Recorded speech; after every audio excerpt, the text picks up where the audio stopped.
Let's take a look at the life and thoughts of Simone Weil, a philosopher so intense she makes Nietzsche look like a casual daydreamer. So get ready for a journey through affliction, mysticism, and it might require a little heavy thinking. So the early years of Simone. She was born in 1909 in Paris, and she was the kind of kid who probably made her parents wonder, did we accidentally bring home a tiny philosopher from the hospital? Because at the age of 6, she was quoting the French dramatic poet Corneille. While other kids were playing with toys, little Simone was playing with ideas that would make most adults' heads just spin. Now, she was a brilliant mind, but in a very fragile body. Weil was a true prodigy. She mastered ancient Greek by age 12 and entered one of the most prestigious universities. But while her mind was a powerhouse, her body was more like a rickety old shed. She suffered from debilitating migraines throughout her whole life, which is sort of like trying to solve complex philosophical problems in your head. That's a real mind over matter. And she was known as the empathetic philosopher, among many things, because even as a child, she showed an intense empathy for the suffering of others. At age 5, she refused to eat sugar because the French soldiers fighting World War I didn't have any. So she was training to be a philosopher saint from the get-go. So let's look at some of her big ideas. The first one is affliction. And this is more than just a bad day. Weil's concept of affliction, it's not your garden variety suffering, it's suffering so intense that it leaves you questioning the very fabric of reality. Imagine stubbing your toe, losing your job, and having an existential crisis all at once. You're still not really touching her idea of affliction. For her, affliction was a state that crushed the soul, leaving a person feeling disconnected from the world and even from their own humanity. It's like being stuck in a cosmic waiting room with really uncomfortable chairs, no clock, and the magazines are from 1995. But here's the twist. Weil saw affliction as a potential pathway to spiritual growth. She was saying, hey, if life gives you lemons, make lemonade. And if life crushes your soul, use it as a shortcut to spiritual enlightenment. Now, not exactly a cheery perspective, but you gotta admire her ability to find the silver lining in even the darkest clouds. The second big piece was attention. Weil believed that paying attention wasn't just important, but it was practically a religious act. She saw attention as a form of prayer, a way of opening herself up to reality and to God. And so it's like she took the teacher's favorite phrase, pay attention, and she turned it into spiritual practice. And for Weil, true attention means suspending our thoughts, leaving it detached, empty, and ready to receive the object. So it's sort of like chasing a butterfly. If you chase it, you'll never catch it. But if you sit still and wait patiently, it might just land on you. And this idea of attention, it ties into her views on education. Weil believed that the true goal of study is not to acquire knowledge, but to develop this capacity for attention. And so the next time you're struggling with a difficult math problem or how do I leave a 20% tip on this, remember you're not just doing algebra, you're engaging in a spiritual exercise. The third big idea was decreation. And this is one of her more mind-bending concepts. It's not creation, it's not destruction, it's decreation. Sort of sounds like it's out of a sci-fi novel. And for a while, decreation meant this kind of renouncing of self, kind of a voluntary effacement of oneself to make room for God. It's like saying, hey God, I'm gonna step out for a bit. Feel free to use my body and my soul while I'm gone. And this idea was tied to her belief that God's act of creation was actually an act of withdrawal.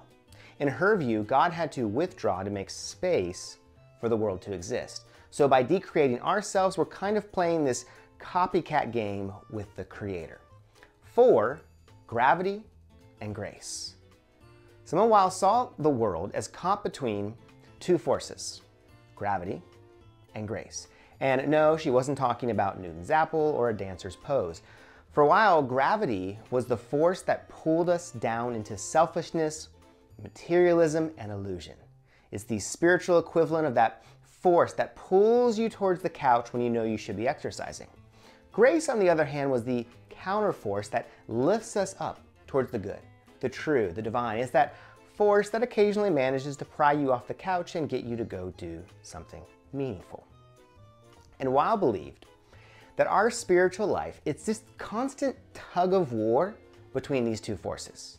that we're these spiritual acrobats trying to balance the pull of the earth and the lift of the heavens. Now, she was also the philosopher in action. She believed walking the talk. One example of this is as a factory worker. So Weil wasn't content with just thinking about the working class. She wanted to experience their struggles firsthand, so in 1934, she took a leave of absence from teaching to work in factories.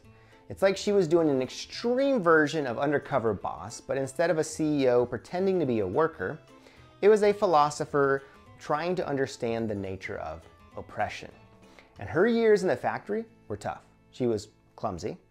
Philosophy doesn't exactly prepare you for assembly line work, and she was often sick. However, the experience deepened her understanding of affliction and informed her political and social thought. And so she turned the factory floor into her philosophical lab. Continuing this, she also was the reluctant warrior. When the Spanish Civil War broke out, she didn't just write about it, she joined in. Despite being clumsy, nearsighted, and pacifist-leaning, she volunteered for the Republican side. It's like if Gandhi had decided, I'm gonna take up MMA. And her combat career, as you can imagine, was short. She accidentally stepped into a pot of boiling oil and had to be sent home. So apparently the battlefield is even less forgiving of philosophical clumsiness than the factory floor. And then she was the mystic who couldn't commit. Despite her intense spiritual experiences and her deep engagement with Christian thought, she never officially converted to Christianity. She remained at the threshold of the church, unwilling to fully enter. It's like she was almost spiritually window shopping. She was deeply attracted to what she saw, but never quite ready to make the purchase. And this reluctance stemmed from her belief that there was truth in all religious traditions and her unwillingness to align herself exclusively with any one faith. Now, as a pastor, while I might disagree with that, I do appreciate her sense of looking honestly at all viewpoints. So here are some fun facts. This is the quirkier side of Simone. She is the prodigy who couldn't tie her shoes. So despite her brilliant mind, she was notoriously clumsy and she struggled with practical tasks. Like she couldn't tie her shoelaces until she was 5, and even as an adult, she was known for her physical awkwardness. It's like her brain was so full of these profound thoughts, there was no room left for basic motor skills.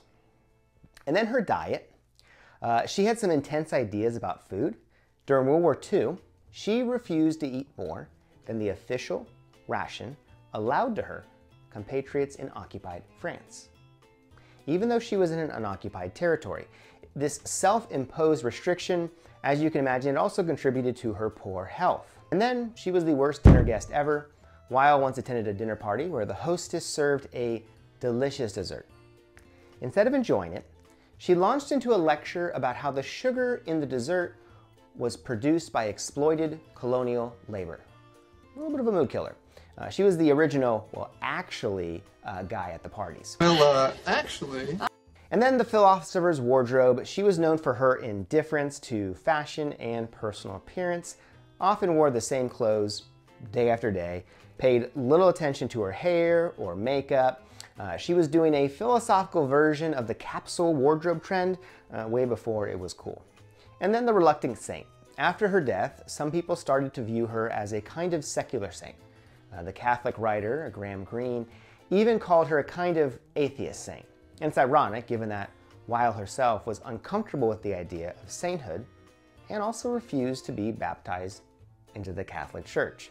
So she became the patron saint of, I have spiritual commitment issues. So what is her enduring legacy? Now, her life was short. She died in 1943, the age of 34, but her impact on philosophy, theology, and political thought has been pretty long-lasting. Because here's what she really did. She bridged philosophy with spirituality. Her work stepped into the gap between secular philosophy and spiritual thought. She showed that you could engage in rigorous philosophical thinking, but also explore mystical experiences. So she was building that philosophical bridge between Athens and Jerusalem. And then rethinking political engagement. Her experiences in factories and her political writings, they challenged traditional left-wing thought. She emphasized the spiritual dimension of labor and critiqued the dehumanization aspect of both capitalism and communism. She was saying, hey, maybe we need to think about the workers and not just what they make for us.